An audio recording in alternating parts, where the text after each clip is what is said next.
పెళ్ళైనాక ఎన్ని సంవత్సరాల వరకు పిల్లల కోసం ట్రై చేయొచ్చు, మనం అంటే స్పాంటేనియస్గా ట్రై చేయొచ్చు, లేకపోతే ఎంత తొందరపడాలి పిల్లల కోసం, సో ఎలాంటి అడ్వైజెస్ ఉంటాయి, ఇవన్నీ తెలుసుకోవాలి అని అంటే ఖచ్చితంగా మీరు ఫర్టిలిటీ స్పెషలిస్ట్ని కలవాలి. సో యాక్చువల్గా ఏంటి, ఫర్టిలిటీ స్పెషలిస్ట్కి నార్మల్గా ఏంటి అని అంటే ఆల్రెడీ బయట చాలా వరకు ట్రీట్మెంట్ అంతా చేయించుకోను, లేకపోతే ఇర్రెగ్యులర్గా ట్రీట్మెంట్ తీసుకోవడము, లేకపోతే వాళ్ళకి ఎగ్ అనేది సరిగ్గా ఫామ్ అవ్వడము, రిలీజ్ కాకపోవడము, వాళ్ళు చాలా ఇయర్స్ నుంచి ట్రై చేస్తున్నా కానీ ప్రెగ్నెన్సీ రాకపోతే మనం ఫర్టిలిటీ స్పెషలిస్ట్ని కలవాలి. ఏంటంటే యాక్చువల్గా 30 సంవత్సరాల లోపల వాళ్ళైతే ప్రెగ్నెన్సీ కోసం స్పాంటేనియస్గా పెళ్ళైనాక ఒక 2 ఏళ్ల వరకు ట్రై చేయొచ్చు. కానీ ఇప్పుడు సిచ్యువేషన్స్లో సంవత్సరంన్నర వరకు ట్రై చేయొచ్చు. కానీ వీళ్ళల్లో ఏంటి, ఖచ్చితంగా అన్నీ నార్మల్గా ఉండాలి. అదే 35 సంవత్సరాల తర్వాత కంపల్సరీ మేము ఇప్పుడున్న సిచ్యువేషన్స్లో పెళ్ళికి ముందే వాళ్ళలో ఏఎంహెచ్ టెస్ట్ కొంతమంది చేయించుకుంటున్నారన్నమాట. మేడం మాకు అసలు ఎగ్స్ ఉన్నాయో లేదో నేను భయం వేస్తుంది, పెళ్ళైతుంది నెక్స్ట్, సో ఫర్టిలిటీ ఇష్యూస్ ఏమైనా వస్తాయా అని ముందు జాగ్రత్తగా చూసుకుంటున్నారు.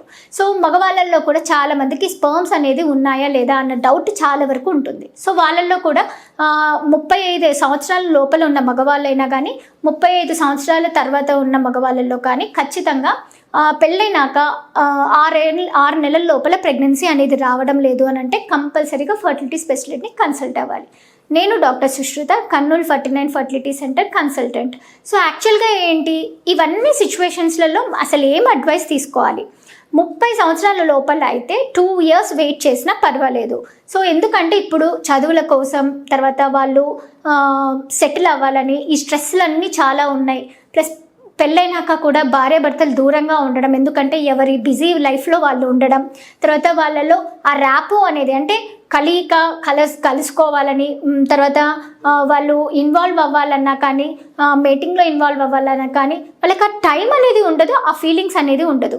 ఇవన్నీ కారణాల వల్ల ప్రెగ్నెన్సీ మాత్రం రావడానికి డిలే అవుతుంది. సో ఇలాంటి సిచ్యువేషన్స్లో ఏంటి అని అంటే మేమేం అడ్వైస్ చేస్తామంటే ఆడవాళ్ళల్లో డేట్ వచ్చినాక 2వ రోజున అసలు ఎగ్స్ ఉన్నాయా లేదా అని కనుక్కోవచ్చు. తర్వాత వాళ్ళకి ఏఎంహెచ్ టెస్ట్ అనేది చూస్తాం, మగవాళ్ళల్లో కణాల టెస్ట్ చూస్తాం, వీటితో పాటు హార్మోన్స్ అనేది చూస్తాం. ఆడవాళ్ళల్లో డేట్ వచ్చిన 10వ రోజు, 12వ రోజు, 14వ రోజు ఫాలిక్యులర్ స్టడీ అంటే ఫాలికల్ అనేది ఎగ్ అనేది పెరుగుతుందా, పెరిగినాక ఇంకా ఇంక్రీజ్ అవుతుందా, సైజు పగిలిపోతుందా అంటే ఓవ్యులేషన్ జరుగుతుందా లేదా అనేది తెలుసుకోవడానికి స్కానింగ్ అనేది అడ్వైస్ చేస్తాం. వీటితో పాటు కొన్ని హార్మోన్స్ కూడా అడ్వైస్ చేస్తాం. సో ఆ టైంలలో ఇప్పుడు మామూలుగా ఏంటి, భార్యాభర్తలు కలవాలంటే ఏ టైంలో కలవాలి, ఏ రోజుల్లో కలవాలి అనేది డౌట్ ఉంటుంది. సో డేట్ వచ్చినాక 8వ రోజు నుంచి 16వ రోజు వరకు వైఫ్ అండ్ హస్బెండ్ దగ్గర ఉండాలని మేము కూడా అడ్వైస్ చేస్తుంటాం. ఇలాంటి సిచ్యువేషన్స్లో ఒకవేళ వాళ్ళకి కుదరట్లేదు, కలవడానికి టైం సరిపోవట్లేదు అని అంటే కంపల్సరీగా ఫాలిక్యులర్ స్టడీ చేయించుకొని ఓవ్యులేషన్ టైంలో వాళ్ళు ప్లాన్ చేసుకుంటే మాత్రం ప్రెగ్నెన్సీ అనేది ఛాన్సెస్ ఇంక్రీజ్ అవుతుందని చెప్పుకోవచ్చు. సో హార్మోన్స్ టెస్ట్ మగవాళ్ళలో అవసరమా లేదా అని చాలామందికి డౌట్స్.